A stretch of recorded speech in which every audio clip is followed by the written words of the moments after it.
Hi, I'm Rod Bryant, and welcome to the fourth installment of Deriving the Laws. The Deriving the Noahide Laws, we've gone through, obviously, the first three segments, and today we're going to finish up the last components of the 7 categories.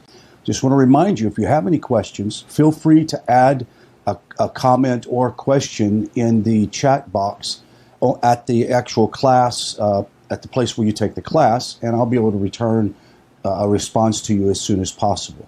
I realize this is a brand new format, and so there's a little bit of adjusting that you have to get used to. So be patient with yourself, be patient with me, and we'll get through this. In the last lesson, we reviewed the general principles of the Noahide laws of idolatry and blasphemy, and their unique details and their positive aspects. In this lesson, we will conclude in our overview with the remaining prohibitions of incest, murder, theft, and a limb torn from a living creature. Now, please keep in mind that this lesson, as well as other previous few lessons, are only overviews introducing the general principles of the 7 categories.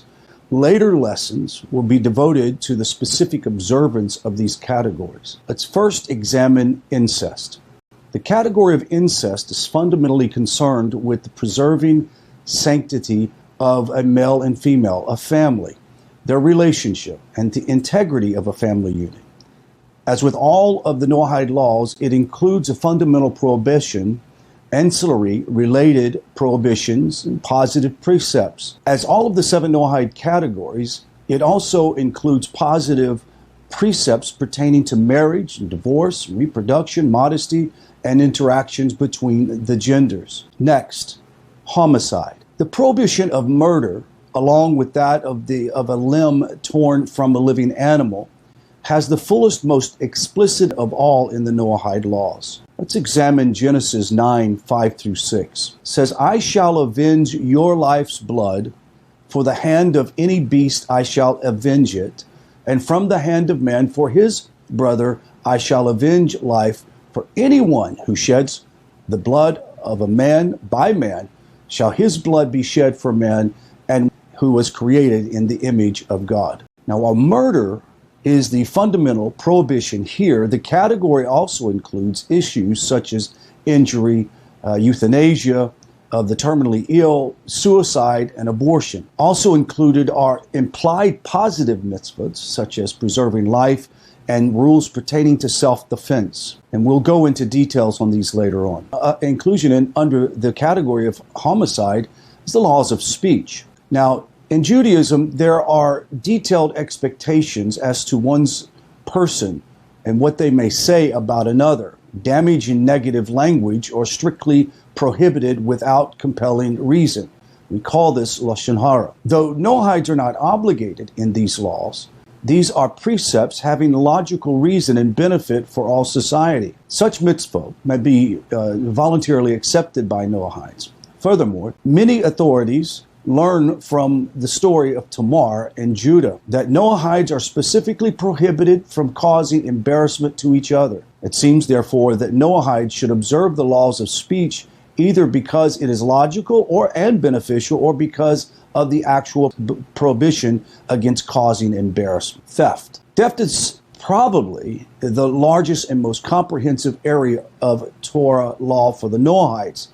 It covers virtually every conceivable facet of monetary and property law, as well as the whole gamut of business and commercial employment, to include real estate law. This category further includes the prohibition of kidnapping, rape, and socially destructive acts. Considering social destructive acts as act of theft, or even when you speak evil of someone, you are robbing from them their prosperity and their success in social environments. The laws of theft are not solely relevant to the above areas, but also apply to ideology. They dictate the boundaries of Torah tradition for Jews and Noahides and preserve the integrity of the two traditions. Positively, qualities of theft includes respecting and protecting the property of others, conducting one's business honestly, and preserving social integrity. Let's talk about the idea a limb torn from a living creature. The Talmud lists this as one of the 7 laws implied in Genesis 2:16. However, this presents us with a problem. In the Talmud, Rabbi Yehuda, in the name of Rav, points out that Adam was not allowed to eat meat in the Garden of Eden. As it is written, and God said, behold, I have given you every herb yielding seed that is upon the face of the earth, and every tree, which is the tree of fruit that yields seed. To you they shall be food. And to every beast of the earth, every fowl of the air, and to everything that creeps on the earth that is living, as a living soul, every green herb for food. I'm just saying, in Genesis 1:29, what then is the point of commanding Adam regarding the limb of a torn animal, of a living creature, if Adam was not allowed to eat meat? Furthermore, why does the Talmud derive the prohibition of a limb torn from a living animal from Genesis 2:16? How, after all, this commandment, as well as the permission to eat meat, is explicitly dictated to Noah after the flood? So in Genesis 9:1-4, and God blessed Noah and his sons and said to them, be fruitful and multiply and replenish the earth. And the fear and dread of you shall be upon every beast of the earth and every bird of the sea and upon all things that teem upon the ground and upon the fish of the sea. And to your hand they are delivered. Every moving thing that lives shall be for food for you. As the green herb have I given you everything.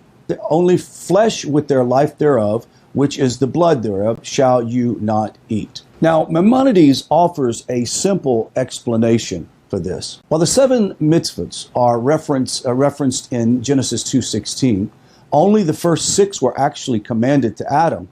The 7th commandment, a limb of an animal that was torn, is only given to Noah. This explanation also tells us why the 7 mitzvahs are called 7 Noahide laws. They were completed with the giving of the 7th mitzvah to Noah. However, Tosfos offers an alternative explanation. According to Tosfos, Genesis 1:29-30 only prohibit Adam from killing animals in order to eat their flesh. Adam was nevertheless allowed to eat the flesh of animals that died naturally. This is interesting. Despite the permission, God specifically prohibited Adam from eating flesh torn from an animal while it was living. The latter verse, Genesis 9:1-4, addressed to Noah, it expanded the permission of man to eat meat by allowing animals to be killed of their meat. So the distinction between Adam and Noah, Adam could eat meat that came from animals that died naturally, and Noah could kill an animal, but it had to be killed and properly without creating torture for the animal. You couldn't tear a limb from the animal. The laws of flesh torn from living animals only applies to birds and mammals. Whether domesticated or wild, it does not apply to fish and crustaceans, insects, and such creatures. If you decide to eat insects, let me know how that goes. Including with this as a category also are precepts regarding cruelty to animals, animal husbandry, and crossbreeding plants species. In summary, the Noahide laws are actually categories, each one called in the name its basic prohibition. Includes a body of related laws, an exhausted body of related laws. Even though the Talmud enumerates the Noahide laws according to their prohibitions, they include many positive requirements as well. Many of the categories of Noahide laws overlap with Jewish laws. Some areas of Noahide laws are parallel to Jewish law, being essentially the same in concept and purpose, having different sources and application. Still, many other elements of Noahide law are based upon simple logic and practicality. Since the time of Maimonides, Pashkim have examined and answered numerous questions of Torah law for both Jews and non-Jews around the world. Their writings are primarily sourced available for building a comprehensive and practical understanding of Noahide observance. As we tackle these courses and you need clarification, it's important that you send me a text in the chat box here at the class or join us on Sunday evenings at 4 p.m. Central Standard Time at the Nativ Zoom site so that you can ask questions live. I just want to reiterate a couple of things. We have noticed two trends that have come that's a big eye-opener for most Noahides.